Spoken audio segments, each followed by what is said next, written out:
Tone Deaf is the journey of a musical theater nerd, bringing musicals into the life of their musically challenged spouse. The reactions to the musicals are real and mostly unedited. This show is for ages 14 and up, because sometimes you just need to use a swear. Now sit back, relax, and have a laugh. You're listening to Tone Deaf.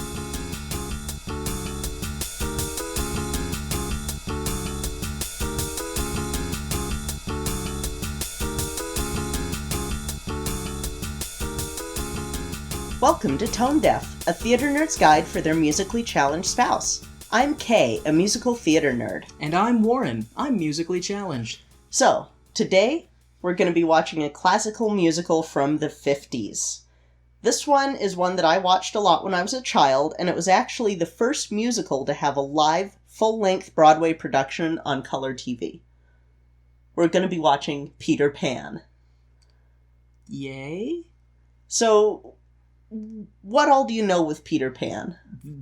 Disney. If you've seen the Disney movie of Peter Pan, that is the extent of my knowledge.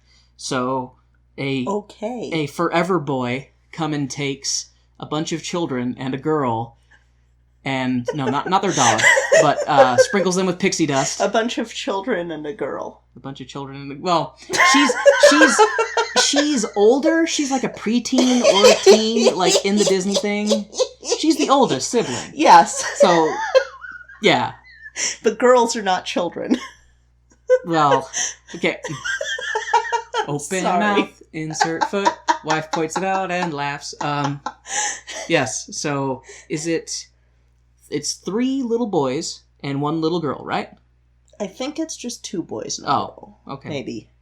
It's been a long time. Peter Pan is not my favorite story. Yeah. I mean, and I don't have anything really against it. It was just never one that clicked with me a whole lot. I mean, I enjoyed it. I'd say probably my favorite Peter Pan version that I've seen was Robin Williams' Hook. Yes. I really liked that version.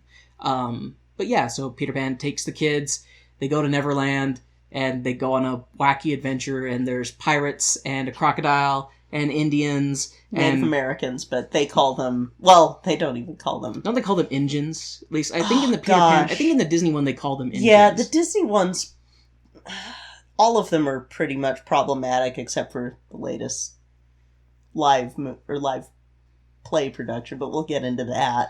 Yeah, but that's really all I know. Okay, so this is not based on the Disney movie. This is going to be based on the original 1904 J.M. Barrie play. J.M. Barrie's the guy who wrote it. J.M. Barrie? Yes, J.M. Barrie. And it was titled Peter Pan, and then the book based on the play, and it was called Peter and Wendy. So, sorry, I have to point out the fact that the guy's name is J.M. Barrie. Yes. Jam Barrie. Barrie Jam. That joke just writes itself.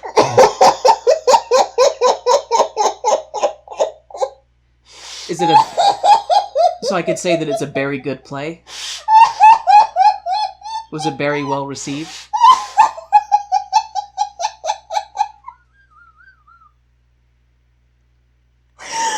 Were the actor's performance sweet?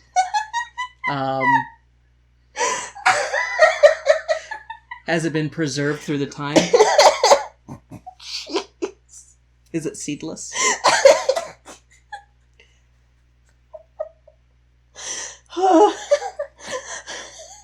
I'll stop now, because I'm sure there's people listening going, shut up, Warren, just let Kay go. Oh my gosh.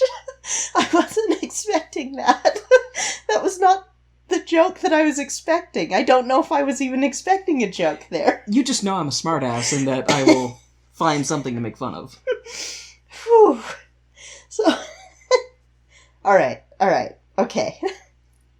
So, like I said, started out as a play, then a book, and now we're watching the musical. It was a play, then a book? Yes. He wrote it as a play first, and then novelized the play.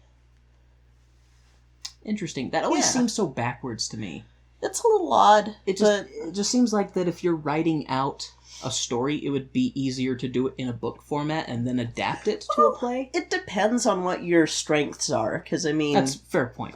Some people are more playwrights than novelists, and It is kind of easier to write out your story as a script sometimes and then work that way. Kind of like how you're really strong with screenplays. Yeah. So it's easier to start it as a screenplay and then you can flesh it out for a novelization. Okay. For some people, and then for some it's the other way around. But sorry, I've derailed us. Please continue. I know you've prepared this. No problem. So this is where I thought you were going to make a joke. So the music is written by Mark Moose Charlap. Nothing. Okay. That blindsided me, and my brain went, wait, what?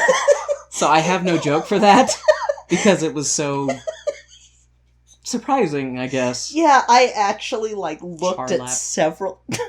That was not where I thought you were going to be going. What, moose? Yes. It's an animal, moose. I mean, Charlap, to me, almost sounds like if Pokemon had fusions, and they combined Charizard and Lapras, you'd get Charlap. Which, that would be pretty badass. Like, if someone listening out there wants to draw some fan art, you can do Charlap. Be a fire, ice, water, flying. Oh, man. Okay, so I actually did have to look up that guy's name several times because I did not believe that was really his name. My brain would not let me. I don't blame you. I mean, I wonder what nationality that is. Johto, Kanto, those are... I was going with the moose, but... Oh, moose. Just because it's written, in everything as Mark Moose Charlap, and I'm like, huh, so... Because this is the 50s, and I wasn't expecting that on, the play materials for this, and that's just... My brain was short-circuiting there for a little bit, but, also Joel Stein worked on this. I know that name is familiar. Please remind me what it's familiar from. The weather outside is frightful. Oh. That guy. Let It Snow. Damn you, Kay. Damn you. I hope something from Peter Pan gets stuck in my head, because if not, it's going to be that freaking Christmas song. And then lyrics were by Carolyn Lay and Comden and Green. We saw Comden and Green with Singin' in the Rain. You had an expression that... That's the name that I think is weird. Comden?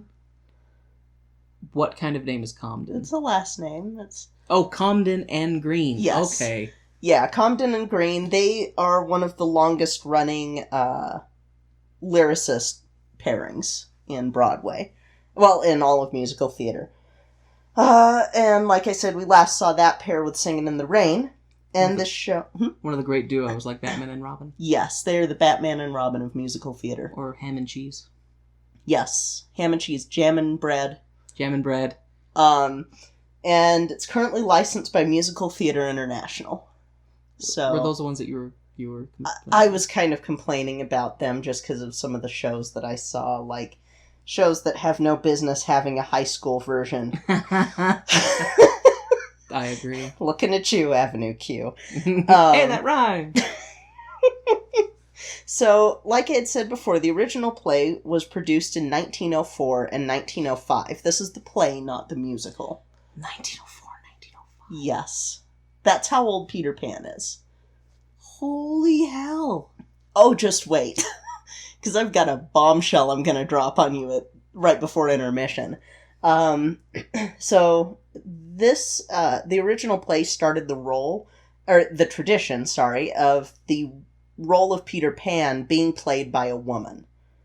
So... And that's because Peter Pan's supposed to be a young boy himself, yeah. Right? Now, okay, this is something I've always been confused about. Is Peter Pan supposed to be a teenager, or is he, like, a boy? This is the weird thing. So the original story that Peter Pan shows up in, he's a week old forever.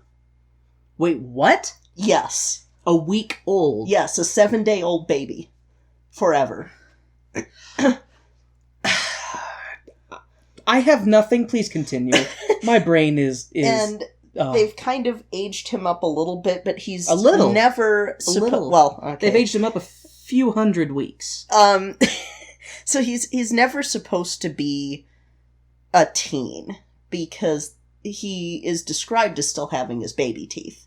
So he's always a kid. Like, kid. Started losing mine at 6, so... Yeah, same. But... So, yeah, Peter Pan is, like, supposed to be a little kid. I'm having a really hard time imagining him fighting Captain Hook now.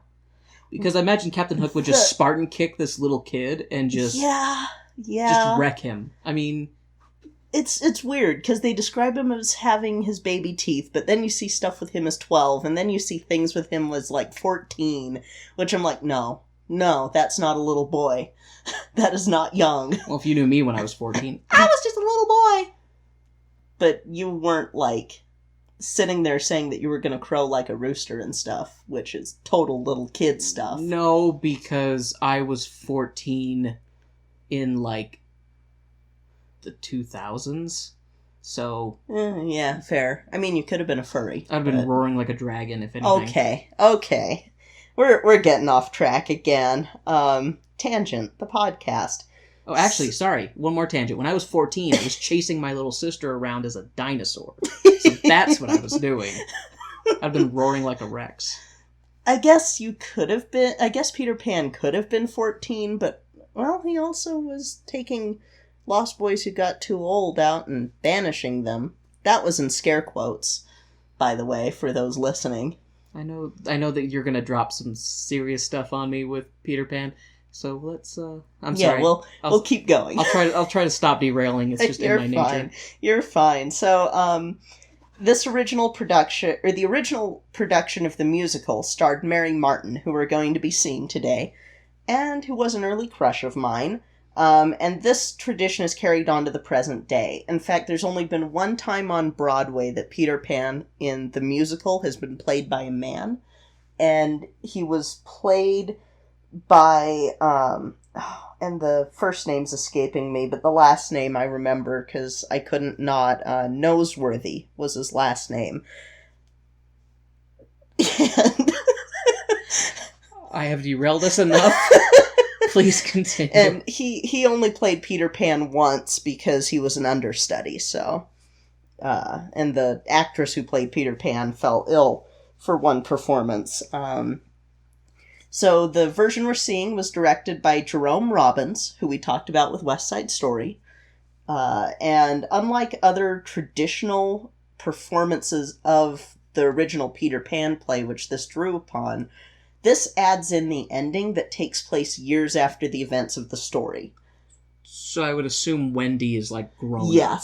Yes. And that wasn't in the original play, and it wasn't even added into the story until 1911. And they had kind of an afterword with Wendy as an adult and Peter coming back and that whole bit. The play premiered at the Koran Theater in San Francisco in July of 1954, and it played for a limited run of 8 weeks in LA, then moved to Broadway for another limited run of 152 performances. All of these limited runs were planned to be limited, partly because the season on Broadway was so busy. This was the same season with Damn Yankees.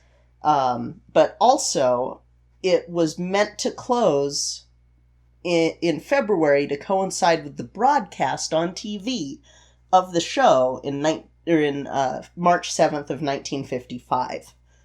And this was, the first full-color, full-length Broadway production on TV. And it was so popular, it drew in 65 million viewers. Wow! The Friends finale drew in 52.5 million.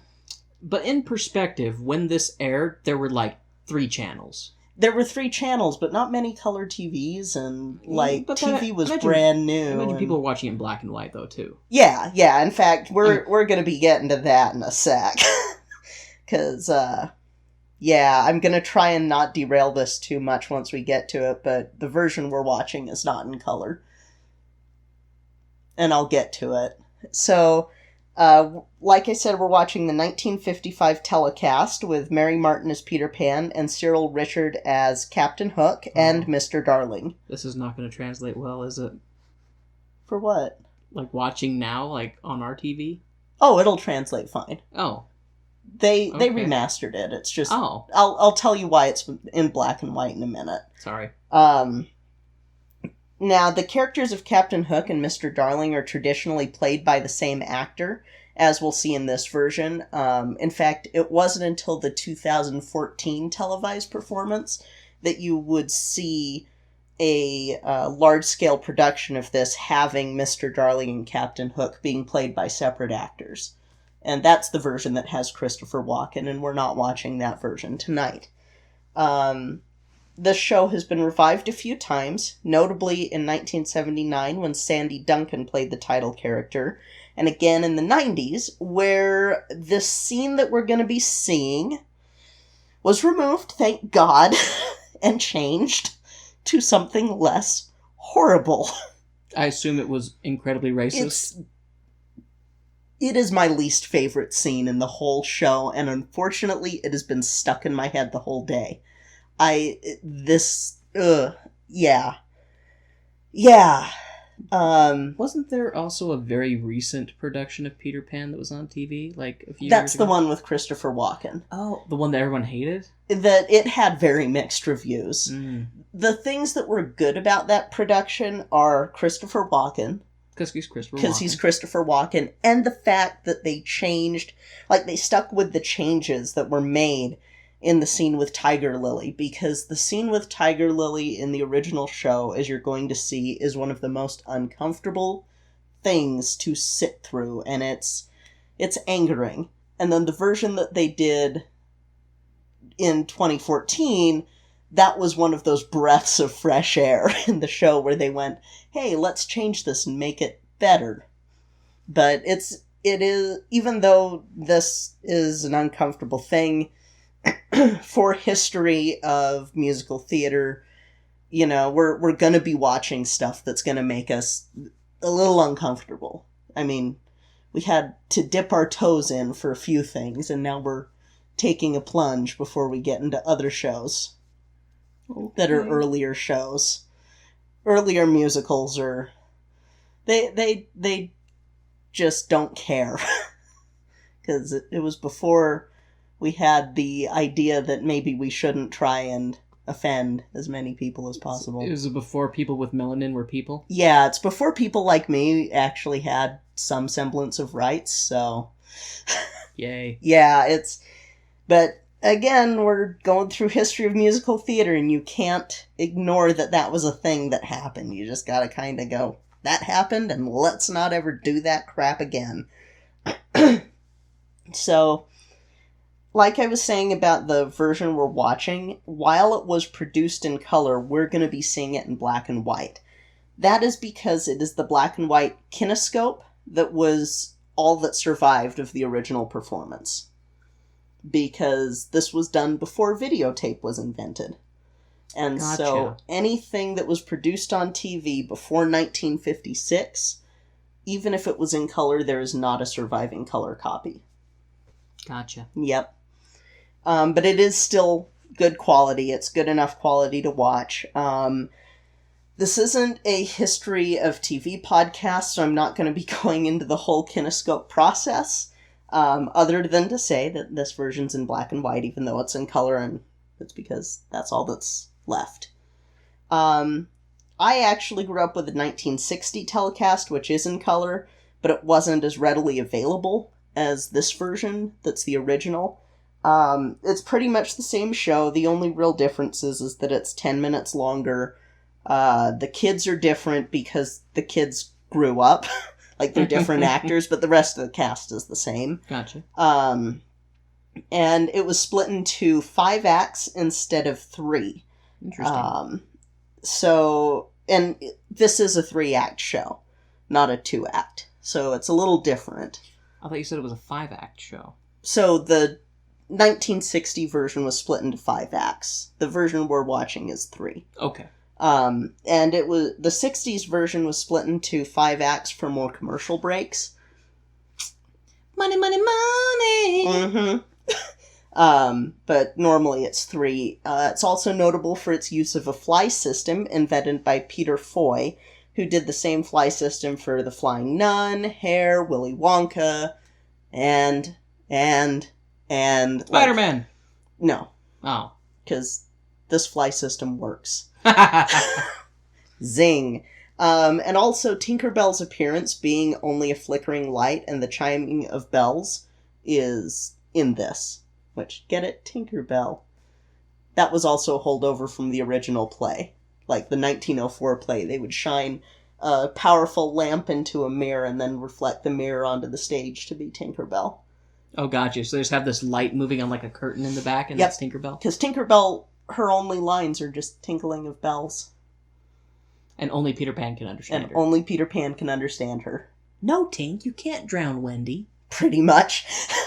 We may actually end up covering more Peter Pan musicals on our journey, because there's a lot of them. To give you an idea, Wikipedia listed, I believe, 24 different Peter Pan plays, including the original. Is that the most that you've seen of a single type of show? Yes. Okay. And I'm not saying, like, the same show over and over. Yeah. 24 different productions. Versions. Different cast, different script, different songs. Different everything. And then 12 musicals.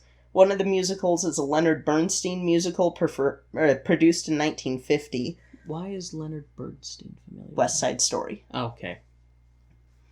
The one that we did last week. The West Side Story. Sorry. Snapping. Yeah. And if head-to-heads become a thing with us, then... Tinkerbell maybe a contender? Like, if we decide to do head-to-heads, we're going to be doing one for our upcoming Weber Week, by the way.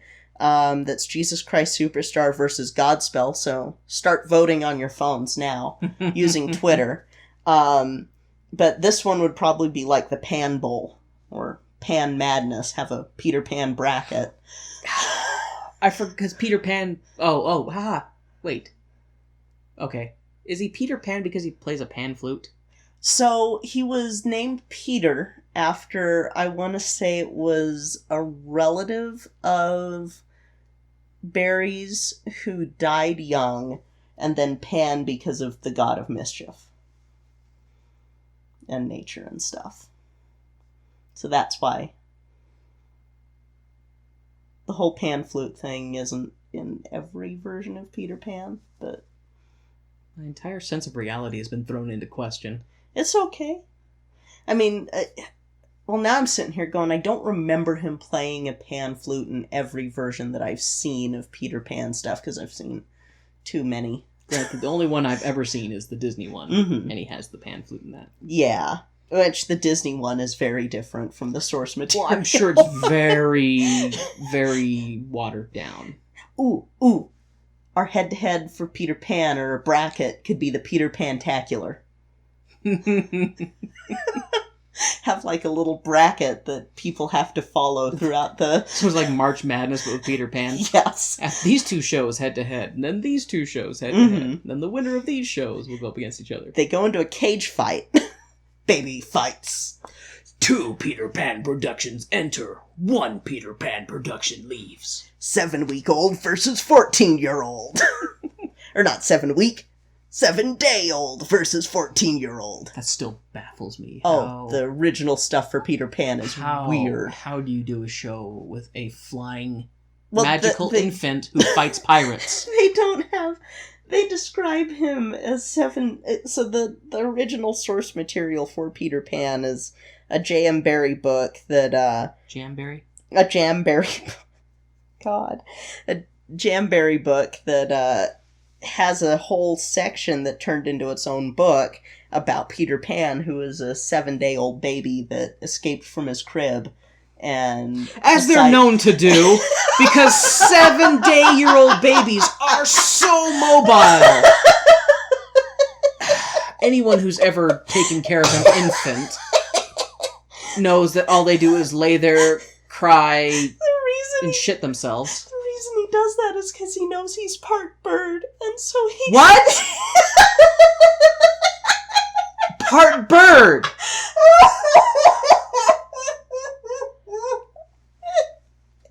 Okay. Okay. We've got to watch the play now just so that... Jamberry was high.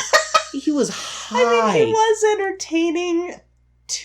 was entertaining the two sons of the woman he fell in love with who was dying of cancer, so, you know. So whatever drugs that she was taking because she was dying of cancer, he was also taking. Oh my god. And he was tripping balls while trying to entertain these children. Maybe we do need to watch Finding Neverland. I was gonna wait to do it, but maybe we should. Is that the one that has Johnny Depp? Yeah, but there's other versions. We don't have to watch The Man Who Makes My Skin Crawl. All I know of is the meme that I've used for that with the little boy talking to Johnny Depp and then, like, Johnny Depp holds him.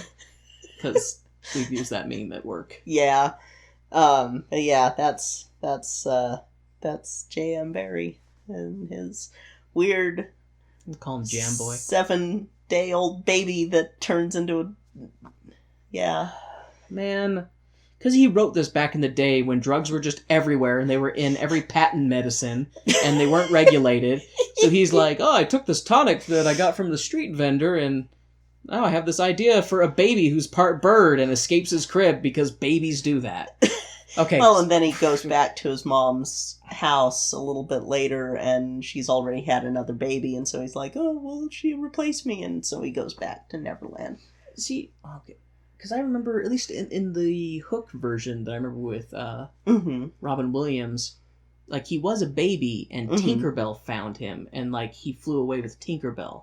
And then he came back later as a little boy.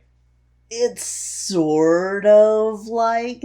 Hook is better at telling the Peter Pan story than the Disney movie is. Because Hook actually draws on the other material, which there is a lot of material, and... yeah, it's a buck wild, crazy story about, yeah.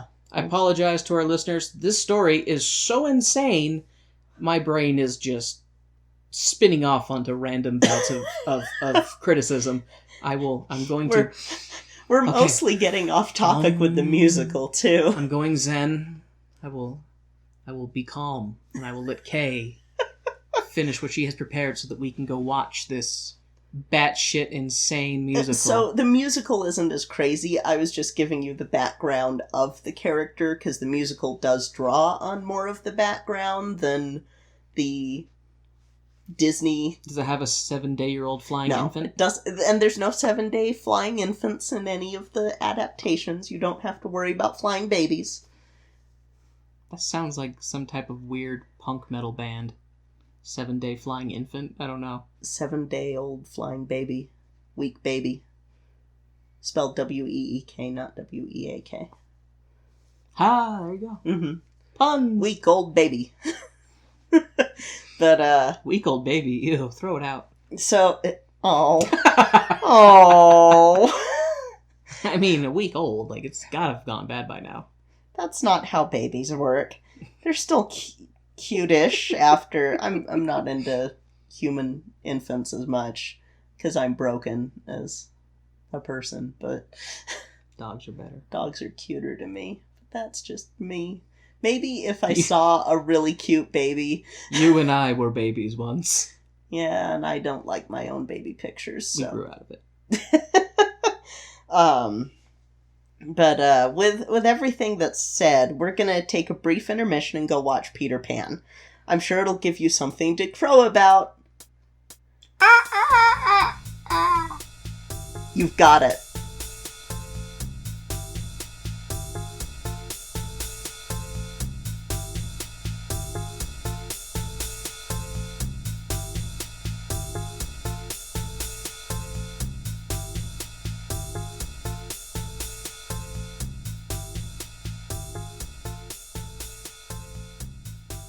All right, Warren. It's time for the best part of every intermission. Getting snacks that we can't bring back into the theater? Even better. Now that the lights are back up, we can look into the playbill.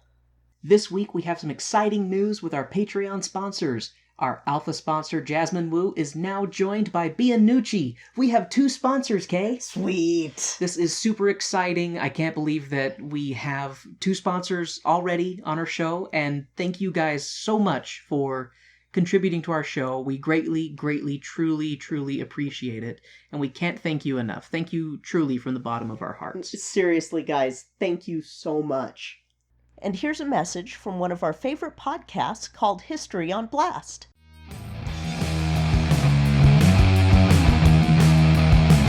Hello, and welcome to History on Blast.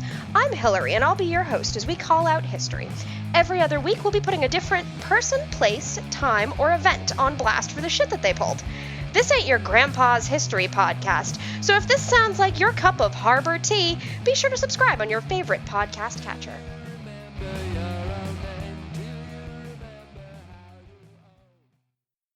And now, the lights are going down and the music is starting back up, so let's hop into the second act of the show.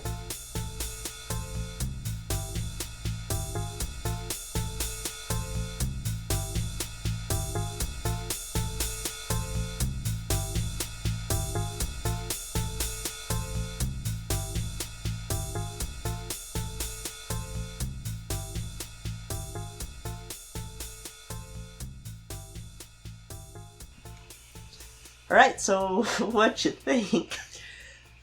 I took more notes with this show than any show we've done. Yeah. I have 2 pages of notes. 2 pages of single-spaced, 12-point font notes. Holy crap.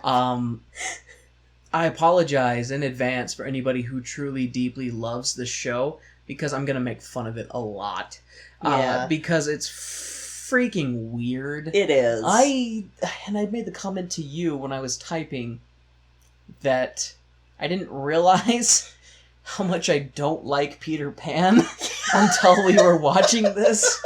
Because until we watched this, my only knowledge of Peter Pan was the Disney animated cartoon and Hook.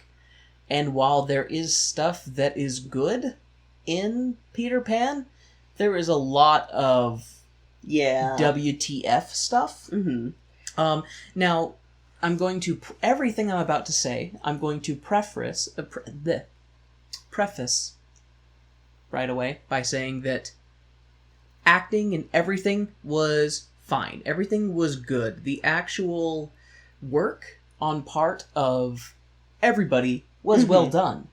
I am not criticizing anybody who was in the show.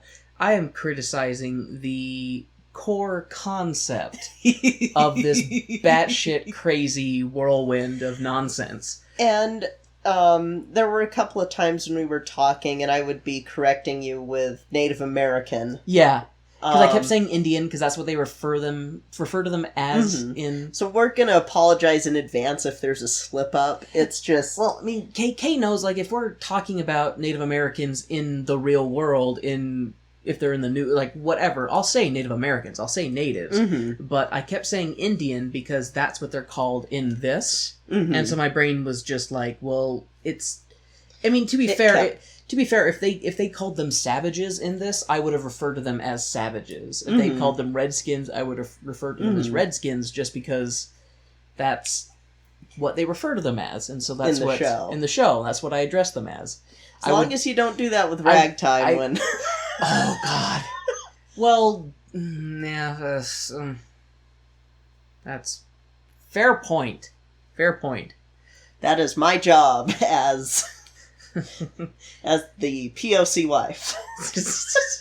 So, let us start this review that I'm sure some of you are going to hate me for, which is fine. You're allowed to, and I'm allowed to have my own opinion on it.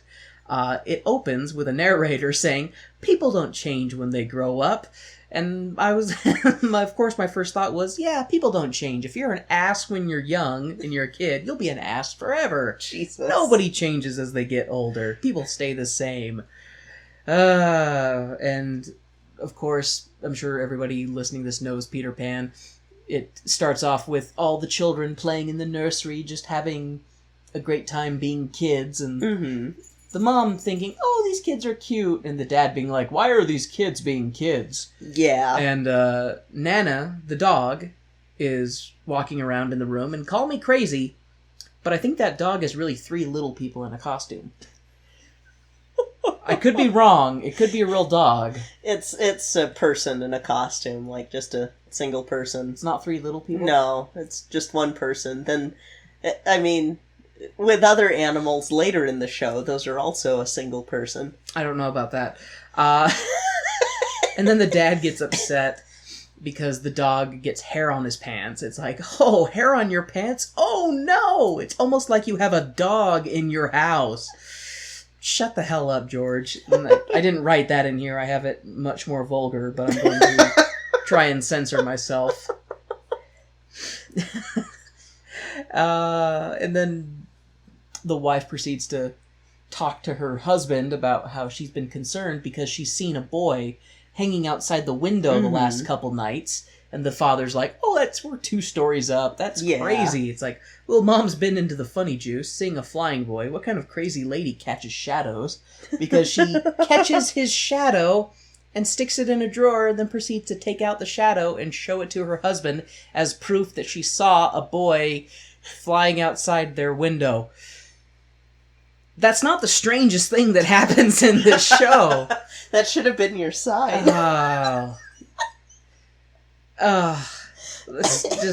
Just wall-to-wall nonsense and bizarreness. And then he gets mad about a dog named Nana being in the nursery. It's like having a dog named Baker and being mad that it's in the kitchen. Which, shut the hell up, George. And the kids, the parents leave going to whatever social event they're going to, whatever thing, and the kids all go to bed, and that's when Tinkerbell makes her peeking, creepy appearance, just peeking in through the window shade, and I'm like, Tinkerbell's thing, that's kind of creepy, Tinkerbell spying on sleeping children, just, and she comes in, and Peter Pan is, quickly behind her, and she locates his shadow, and he goes and gets his shadow, pulls it out of the drawer, and he's like, yay, I have my shadow that crazy bitch took from me. I'm going to reattach my shadow with soap. Because soap is known for its adhesive properties. Right? Everyone listening? If something breaks in your house and you're like, I'm going to soap it back together. That's always our first thought. But silly Peter Pan, you don't need soap to attach your shadow. Obviously, it needs to be sewn with thread and needle. Yeah.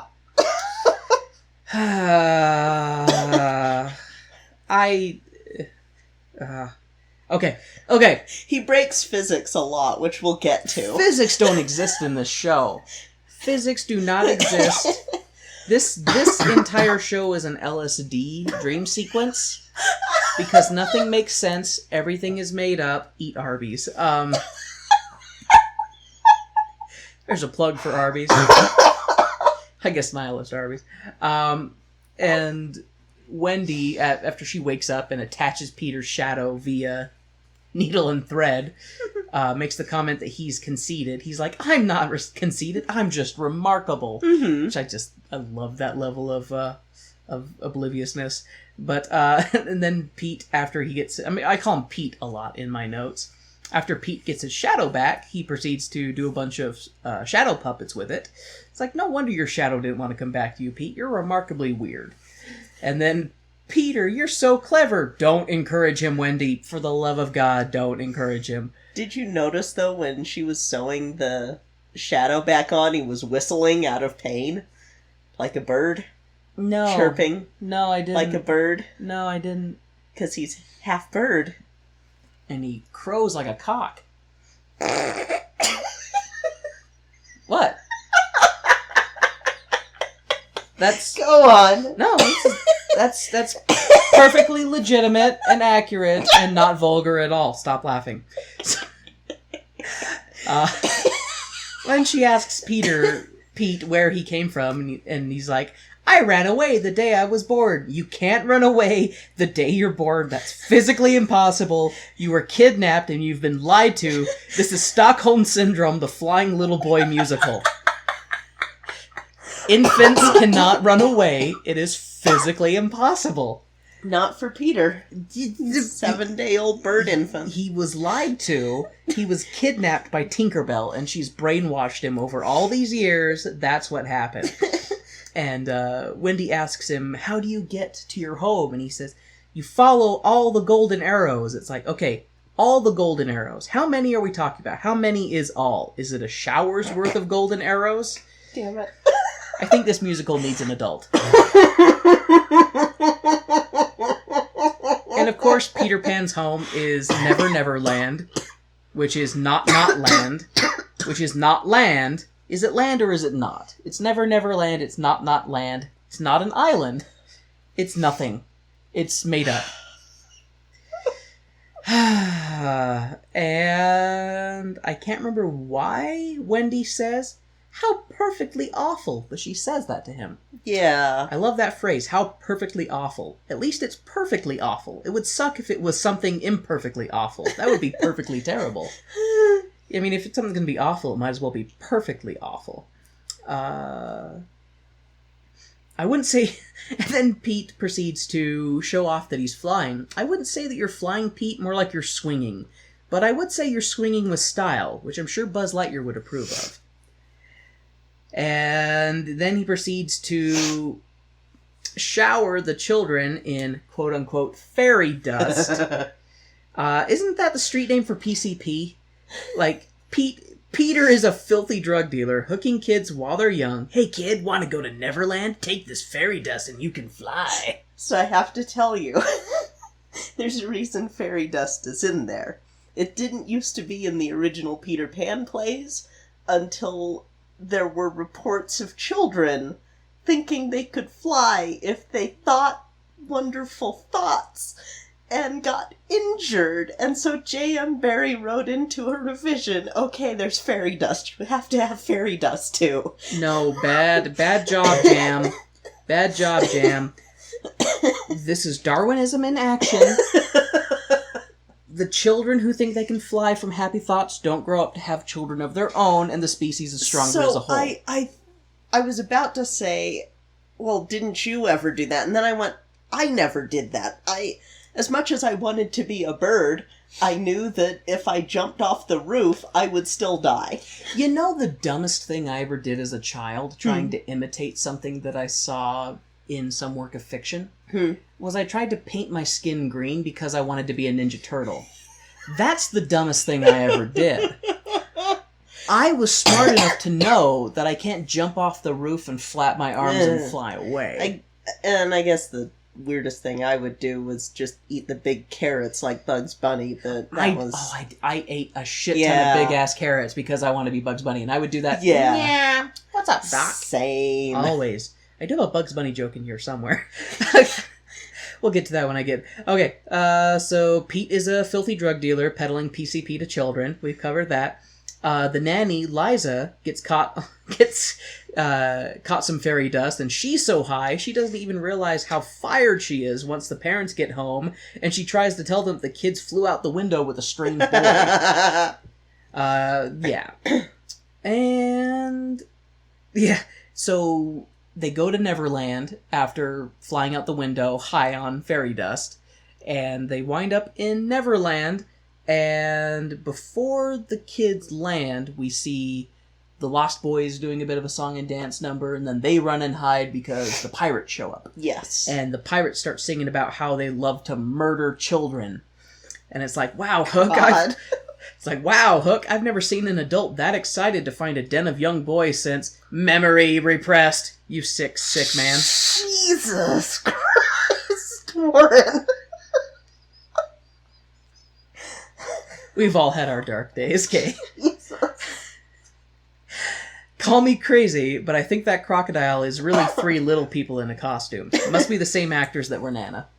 Oh my gosh. And then the Indians doing a traditional Indian dance. Ugga wugga, what the funking wazzles is this? Yeah, that like anything involving the Indians I really don't like, and not for the very obvious reason that every Indian was as white as I am or whiter, and every Indian was making up nonsense words. I feel like it was just really lazy on part of the creators. Mm-hmm. They could have put in an ounce of effort to try and do something more genuine regarding Native Americans. I mean, I know it was, 1905 when it was first... When the first play, and then the first play was made, but... And the musical was the 50s, which, there was plenty of information by the time that this was put out as a musical. I just no. It was lazy. Like, it wasn't funny, it wasn't cute, it wasn't endearing, it was horrible. It was just lazy and dumb. And it was lazy and dumb. It's like... The pirates, in all of their cartoony campiness, were more genuine than the Native Americans. Yeah, and it's kind of like in... I think we mentioned this with Singin' in the Rain, but the history of musicals is often a history of racism. It's a history of racism in the arts. It really is. It's gonna get really... I don't know how I'm gonna sell the Mikado to you, but that's gonna be one that we get to. And if you thought this was bad, that's way worse. So Bad Boy was the first show we reviewed that I dropped an F-bomb. Mm-hmm. I know that anything with really, really racial material, we're going to do a disclaimer in the beginning and say that Warren loses his shit in this. Yeah, that's going to be a guarantee. But back to my super well detailed notes. We've covered that the Indians, Native Americans, are horribly, laughably, absurdly portrayed. And then there's this weird bit where the natives try to grab one of the Lost Boys, and the other Lost Boys grab him, and they're pulling, and they're doing a game of tug-of-war, basically. And it's like a wishbone. Whoever gets the biggest piece of the Lost Boy, their wish comes true, is what I kind of figure. Because if you grab a small child between two big groups and you pull, that little boy's gonna come apart. He's gonna become two smaller half-boys. So I don't know exactly what they were hoping to accomplish there. No. And then, of course, that's when Pete and the gang arrive back in Neverland, and the Lost Boys, being completely uneducated and unable to use basic logic and deductive reasoning, think that a small human female, who is obviously a human, even if they haven't seen what a female looks like, they've seen Tiger Lily, so they're implying that it's problematic in every way. There's just no logic in why they would think that Wendy is a human-looking, featherless, wingless bird and want to pump an arrow in her breast. So, Tinkerbell, traditionally, is the one who comes ahead and says, hey, this is a Wendy bird, you should shoot it down. I guess that's true. I do remember that from the Disney cartoon. Yeah.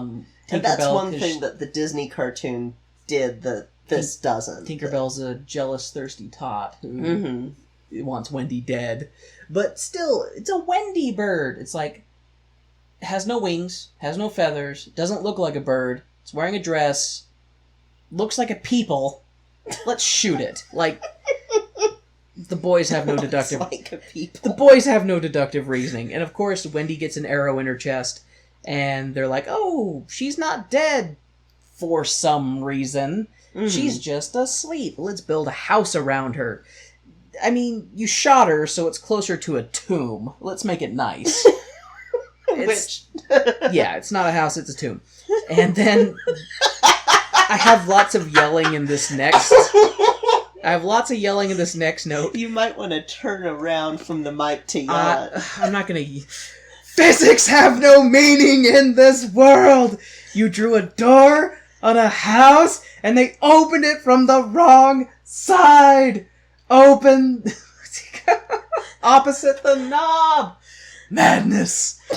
So, after they build the tomb around Wendy, and Peter draws a picture on the outside of the house that looks like a door, and then they open it from the opposite side that he drew the knob, implying that the hinges are not where they should be, and...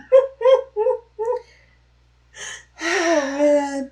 Dedicated listeners, I love you, and I appreciate you dealing with my madness and my ramblings and my uncultured swineness regarding musicals. This shit is stupid. It just is. I'm sorry, and I know that for some of you this is a very wonderful and dear thing to you, and I apologize that I'm tearing it to pieces, but it's not good. Okay, all the performers do a good job, but the people who created the source material were out of their goddamn mind. And just, okay. Wendy rises from her tomb like Jesus. Hey. No blood, no nothing, other than complete forgiveness for the little shits that shot her.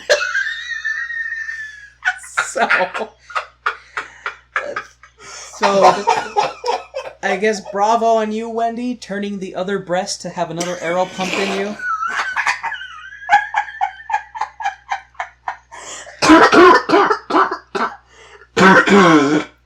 Kay and I are still getting over a mild chest cold, so if I make her laugh too hard, she coughs. Oh, God. And then after they do the whole thing of like, she's gonna be our mother again, they have a cake, and she's like, you can't eat this. It's a poisoned cake. Oh, it was a poison cake? That was the one that Hook did the whole the whole villain song about. Oh, okay. I guess I missed that when I was jotting down notes. So Hook apparently poisoned a cake, as pirates are known to do. Oh, yes. But Wendy stops them from eating cake because she says it's too rich. And then I have the note in here, Mom won't let us eat cake. Let's shoot her again. And then, what was interesting is, this always made me laugh, though, is after all the kids go inside the clown car that is their mother's tomb, because they all fit inside of it. The pirates come out and they do a bit of a song and dance number. Who would have thought that a band of murderous pirates would be such accomplished musicians? Well, I mean, Peter only allows a certain amount of Lost Boys, and as soon as they grow up, then they're, banished, quote unquote. And so maybe these Lost Boys end up becoming the pirates, and Peter obviously teaches them to sing and dance, so... Galaxy brain. Mind exploded. That is me doing conjecture after 2 glasses of wine. You know what, though? That uses more logic than anything else in this goddamn show. See, that right there is some deductive reasoning. Not represented anywhere else in this show. Liza shows up in Neverland because she's tripping balls on fairy dust. Oh, wait, no. I'm sorry, I have that line wrong. Liza shows up in Neverland tripping ovaries on fairy dust and starts dancing with trees. Oh, yeah, and dances with a kangaroo and a lion, as maids in London are accustomed to doing. I almost spit my drink out. I noticed that. I'm glad you didn't, because that would have been an expensive whoopsie. But, and then the natives show up again, to kill an ostrich, thank God. Ugga wugga ostrich. Yes, please kill the damn ostrich. It doesn't coo, it screams. Latte wasn't even in the room for this one. I don't blame her. I wish I wasn't in the room either. But this is our podcast, and it's together time, and we do it together. Do it together. We suffered together. Okay. And then the pirates, I don't remember how the pirates captured Tiger Lily. They just did. Okay, good. I'm glad I didn't miss something. They just did. No, you didn't miss anything. Suddenly the pirates just have Tiger Lily, and they're getting ready to lash her to a tree. And then Pete engages in some Looney Tune scenes with the pirates, and quote-unquote redskin, the lightest freaking redskin I've ever seen, more like a pink skin, and imitates Hook and convinces the pirates to free Tiger Lily, then pretends to be a spirit of the forest to troll Hook, and then does a classic Bugs Bunny move by being a quote-unquote woman and leading the enemy on a wild chase. Freaking bananas. This was a straight-up Looney Tunes scene. Yeah. Like, all that it was missing was him, like, blowing a kiss or kissing Hook right on the mouth, and then, like, Hook getting big old heart eyes, and then, like... That's the only thing that was missing from this whole scene. Or a Wabbit season, duck season moment. And then, I'm gonna turn my head, because I'm gonna yell this. Why do the Indians have scooters? The Indians show up after Tiger Lily is free. Like, they chase off the pirates after they realize, oh, this is Peter Pan, not a woman, even though it's a woman playing Peter Pan. And they're riding scooters! Why are the Indians riding scooters, Kay? Why? Why are the Indians riding scooters? Big shrug, W. Big shrug. Yeah, that... That's not even the weirdest thing in the show! Oh, even my computer doesn't want to go any further. It's like, nope, no more notes for you, Lauren. Okay. And so, Tiger Lily and Peter Pan have kind of a bromance. They are like, okay, everything is cool between us. We're friends now. And Pete takes the tribe back to the Lost Boys and is like, hey, let's make 2 tribes into one by smoking some fairy dust on the peace pipe. And then they have their whole ugga wugga ugga, why is this song a thing? Right? This Why? has been stuck in my head for a week. No, because it's so nonsensical, you shouldn't be able to remember enough of the insane lyrics to get it stuck in your head. It's the tune and then the stupid ugga wug moment that I'm just like, stop. Ugga wugga, why is this a thing? Racism. Stupidity. And stupidity. Not even racism. I would imagine if you parked a bunch of natives down and had them watch that scene, they would be like, this is someone who saw a single picture of a Native American and went, ugga wugga. That's what they sound like. Like, they just... It's a different way of racism. It comes in all sorts of flavors. And it's all stupid. It is all stupid. And then Pete talks about that if they're in trouble, oh, I'll just send for Tiger Lily. And if Tiger Lily's in trouble, I'll just send for Pete. Here's a question, Pete. How do you send for Tiger Lily if you've been taken captive? Taken captive. It's cool you're friends now, but there's kind of a massive hole in your BFF plan. Mm-hmm. Unless you have a psychic link that we don't all know about, you're going to have a intermediary to deliver the distress message to the other party in order for them to sure intercede. as hell won't be Tinkerbell. Sure as hell won't be Tinkerbell. She is a salty ball of... Angry light. Angry light, yeah, thank you. And then the kids are all getting ready for bed, and Wendy is like, you're their dad, let's sit down and play house, basically. Mm-hmm. And Pete sits down and smokes a pipe and reads a newspaper, and he freaks out a little bit. Pete is freaking out about pretending to be a dad, almost like he's pretending to be an adult. Stay young, Pete. Be a child forever, you crazy, reckless, child-napping, drug-dealing, conceited hooligan. And then all the normal children get homesick. Mm-hmm. And they want to leave. Yes. And Pete and the boys part ways, because the boys want to go with Wendy and the others. Mm-hmm. And so Pete and the boys part way awkwardly. He kind of shakes hands with some, doesn't with others. The goodbyes are very awkward. And as the kids are leaving, the pirates nab them. Mm-hmm. And Pete has no idea. He just goes over and... Oh, well, before they leave, Wendy pours him a glass of quote-unquote medicine. Mm-hmm. We don't know what it is. It looks like watered-down milk.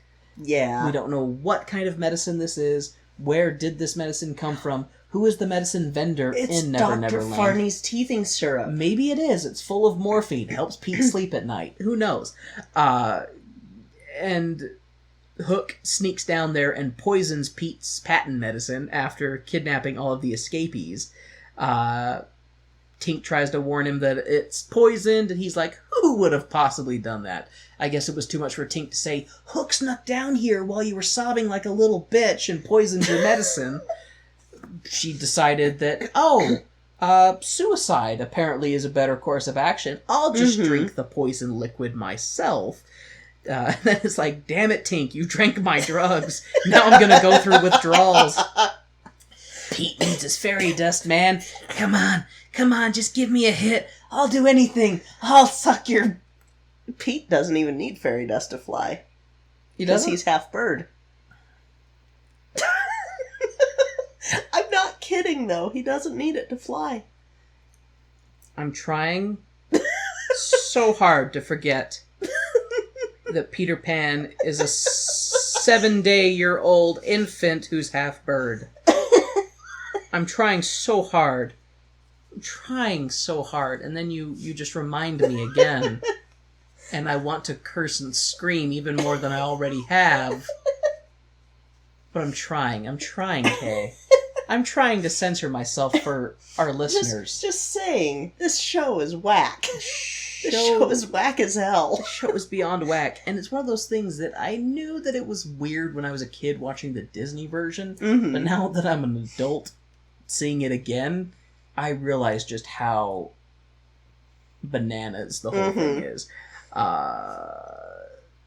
And then after Tinkerbell drinks the poison and goes into a jar and is like dying, Pete comes over and looks at the camera and is like, "You believe in fairies, right?" It's like, stop looking at me, Pete. I don't believe in fairies. And Tinkerbell has been bastardized and commercialized to a point where she probably wishes she had died, so she can't see what pop culture has made her out to be.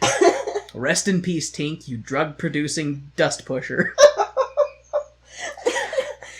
I wish that the Disney Tinkerbell stuff would have Tinkerbell be more like the Tinkerbell in the book and the musical and the play.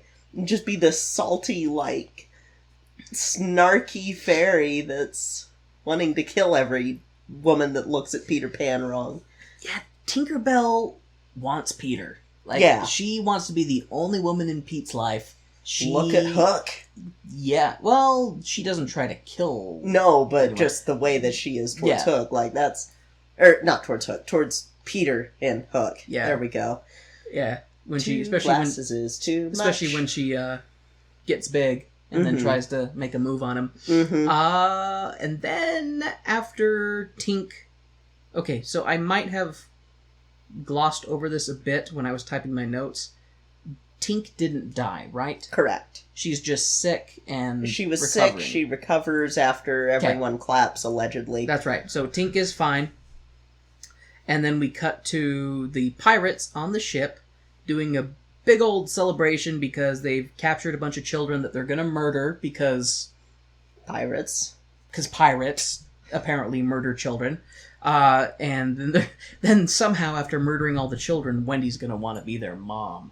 Because nothing makes a woman want to be your mother like murdering her brothers and a bunch of children. Not just a woman, but at the most she's 12. Yeah, a preteen, a little girl. But anyway, they do this whole big song and dance. Captain Hook is talking about who's the slimiest slime bag, who's the crummiest crumb bag, who's the crummiest crumb bag, who's the baggiest bag, who's the biggest piece of crap in the toilet? Captain Hook! And he's who's listing all the reasons why he shouldn't be in charge, especially since pirates work for shares, and this yahoo is just kidnapping children. There's no plunder, or gold, or loot, so these pirates are all broke as hell. Why are they following him? Yeah, exactly. Just another plot hole in the Swiss cheese that is this musical. Yeah. Is this source material, I should say. And then commence the battle royale on the Jolly Roger, complete with Indians, pirates, children, a boxing kangaroo. I think if I was on fairy dust, this would make more sense. Because Hook hears the tick-tock of the clock and is immediately pissing himself with fear because the crocodiles come to get him. So he curls up in a little ball on the deck And then, lo and behold, it's Peter Pan pulling one over on Captain Hook with a clock. And then he sneaks on board, places the clock right next to him, and Captain Hook is so high on fairy dust as well, he's unable to have any sense of spatial awareness and realizing that noise is right next to him and isn't getting any louder. And rather than moving away from the noise, he's just sitting there, huddled in a fetal position, waiting for death. And Pete then proceeds to stash his native allies and everybody in the ship just so that they can ambush them in this weird, bizarre, very murderous scene. Very murderous. That's true. It is a very murderous scene, because then Pete hides inside, and the pirates get up and start going in like one by one into the room, and then Pete murders them. Yeah. And then he disguises himself as one of the pirates in a brief scene. It's just this whirlwind of nonsense while he's trolling the pirates before the aforementioned battle royale with a boxing kangaroo occurs. Mm-hmm. And then Hook pulls another Looney Tunes moment where he pulls out a bomb and he's like, I'm gonna kill us all. He's like, 2 minutes until this bomb goes boom! Like, that wasn't 2 minutes. Yeah. Time means nothing in this place. Everything is a lie. Physics don't matter. 3 little people in a costume is an animal. And Peter Pan is a lump of delight. That particular line I thought was very interesting. After the battle with the pirates, they're doing their victory celebration, and Tiger Lily calls Peter Pan a lump of delight. Man, I wish a woman would call me a lump of delight. Then I have it here in my note, looks at Kay. This podcast is rated 14 and up. Not anymore.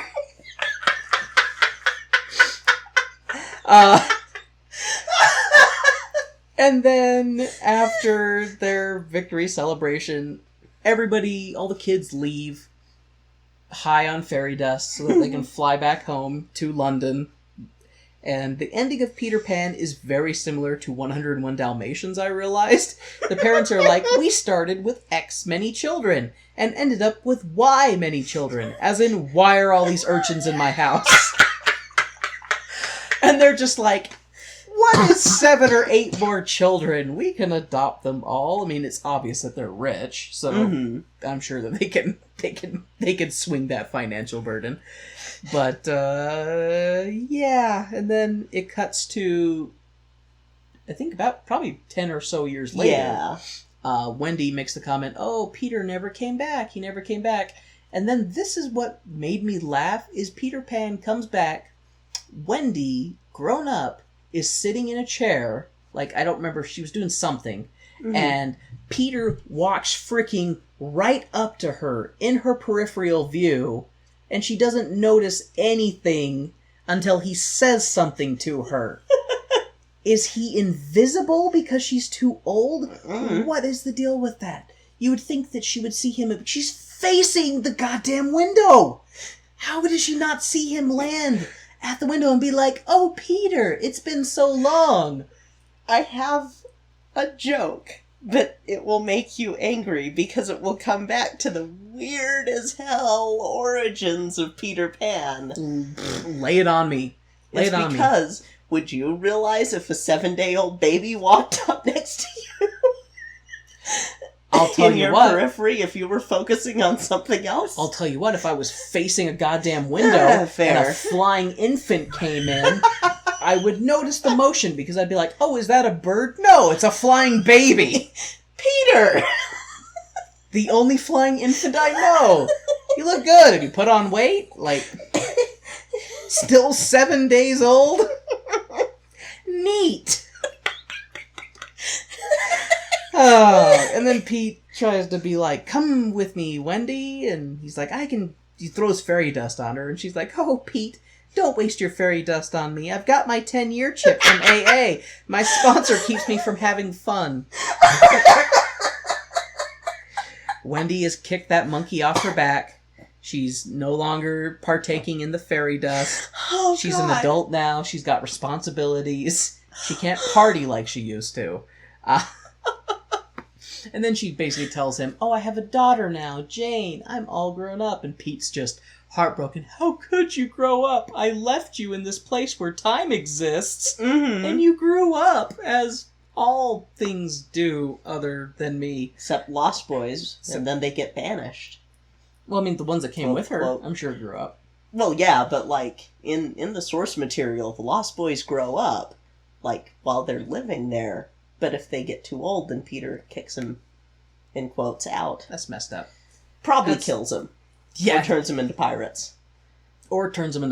That is actually an interesting train of thought. But anyway, Wendy tells him about her daughter Jane, and her daughter Jane is sleeping in the bed, and then Pete throws a temper tantrum, and Wendy is like, here's my opportunity to be a responsible mother, and leaves the room with her daughter, who then wakes up and repeats the cycle of seeing Pete crying on the floor like a little bitch. Boy, why are you crying? And Pete's got to be like, I'm not crying. I'm a big, tough man now.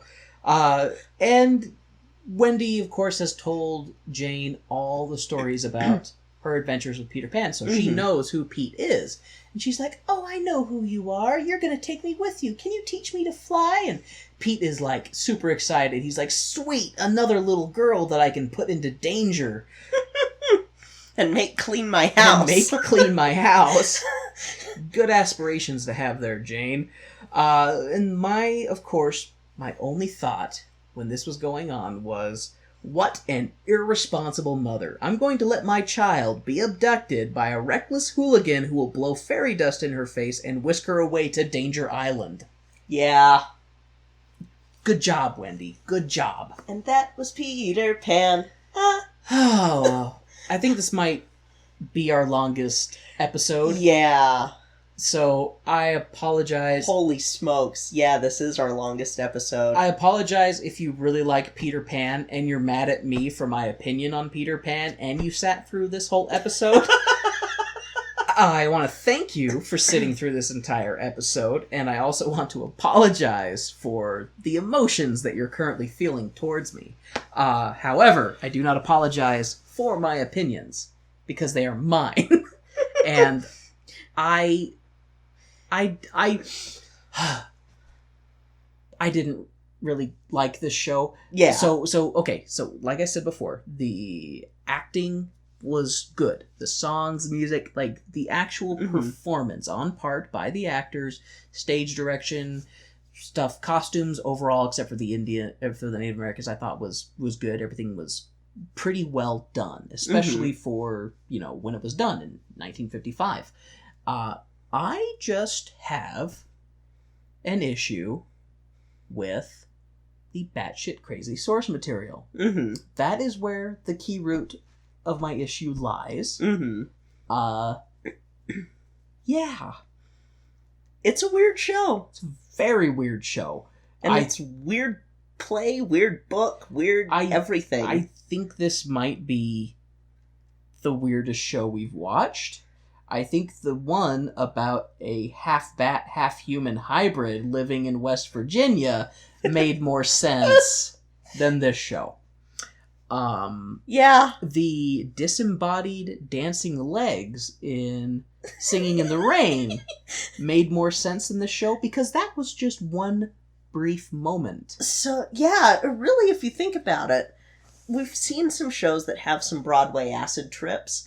This entire show is a Broadway acid trip. This is one continuous fairy dust, LSD-induced, bizarro experience. Yes. It is wall-to-wall nonsensical and just... Yeah. Cuckoo.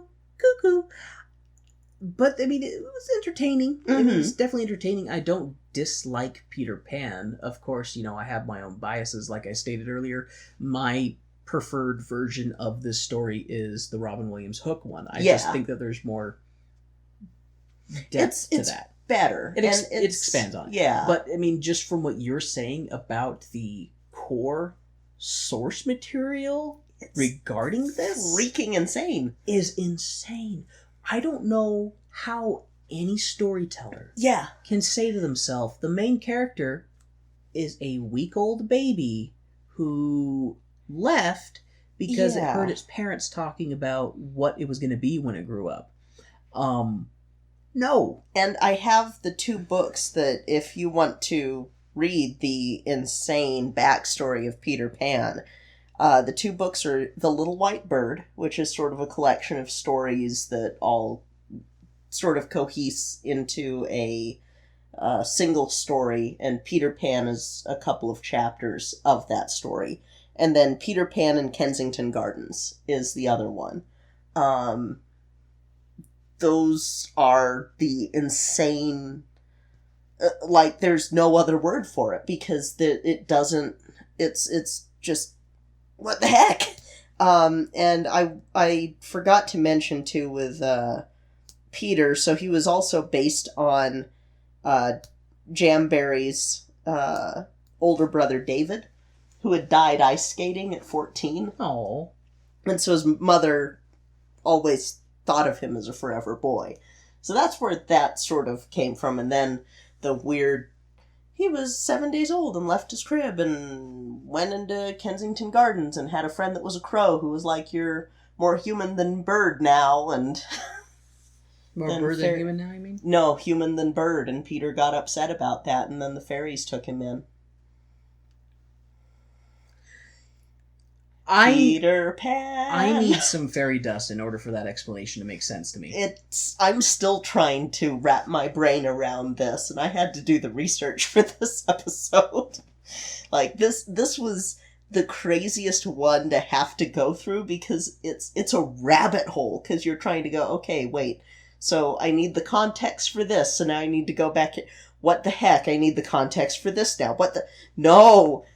That's why I've started drinking. Like, normally I don't have any glasses of wine or anything before we record, but I needed this. I don't fault you. At all. In the slightest. Because it took me a minute for a lot of things with this show to go... I really read that. I really read that and had to put that into the script at the beginning. You had to do a double take. Yeah, no, seriously, it is weird. Peter Pan is weird, and you know what? It's kind of decided for me what the next show is going to be. Because we're going from one drug trip that wasn't intended to one that features a drug trip that's still not as friggin' weird as the one in this. Okay, I'm intrigued. We're gonna see hair. Okay.